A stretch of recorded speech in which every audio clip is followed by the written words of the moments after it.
हमारे यहाँ फर्नीचर, पलंग, सिंगारदान, सोफा सेट, अलमारी, डाइनिंग टेबल, कंप्यूटर टेबल और दीगर कंपनियों के फर्नीचर दस्तयाब है। प्रोप्राइटर मौलाना मोहम्मद शबीर अहमद साहब, deluxe furniture mall and home appliances, fruit market के सामने, मालटिकरी रोड, कामठा, नांदेड़।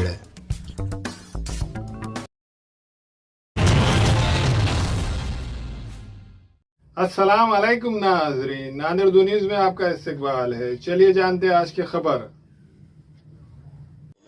महाराष्ट्र सीमा प्रश्न के बारे में जो रवैया महाराष्ट्र की गवर्नमेंट ने अपनाया है वो बहुत ही खेदजनक है।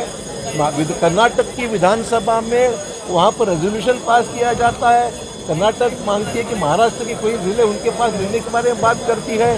कर्नाटक के मुख्यमंत्री वहाँ पर ट्विटर हैंडल पर महाराष्ट्र के बारे में अनाप शनाप चीज़ें कहते हैं, बोलते हैं, और हम यहाँ पर महाराष्ट्र की सरकार चुप बैठी हुई है, उल्टा उनको समर्थन करती कि उनका ट्विटर हैंडल शायद फेक है या गलत ट्विटर हैंडल का इस्तेमाल कोई कर रहा है। ये बातें ठीक नहीं है। आज हमें अपेक्षा थी कि महाराष्ट्र के बारे में कल जयंत पाटिल जैसे एक ज्येष्ठ हमारे सदस्य को निलंबित किया जाता है, बहुत ही गलत कारण इसके उनका निलंबन किया जाता है। तो मैं समझता हूँ ये अपोजिशन की आवाज़ दबाने का प्रयास है, ये निश्चित गलत है, निषेधार्ह है, और हम समझते हैं कि इसके बारे में आज हम लोगों ने तय किया है कि सभागृह में जाएंगे नहीं, वहाँ बोलना ही नहीं देते हैं। निष्पक्ष होकर जो बातें वहाँ होनी चाहिए वो सरकार की ओर से दबाई जाती है।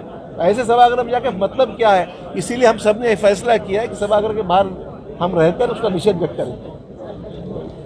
हमें खवातीन और औरतों के दिगर अमराज, बांझपन के इलाज के लिए, फैमिली प्लानिंग की मशवरात के लिए, बेहतरीन आलात की सहूलत में, नॉर्मल और ऑपरेशन से बच्चों की पैदाइश के लिए और ज़चगी के साथ साथ औरतों के दिगर अमराज के इलाज के लिए खुसूसी नज़्म केरला के मल्टी स्पेशलिटी और गवर्नमेंट हॉस्पिटल के तजुर्बेकार doctor Khan Sara Nudrat, Maveen maternity and nursing home, Chawalwala complex, SBI bank के ऊपर, देगलू नाका, नांदेड़।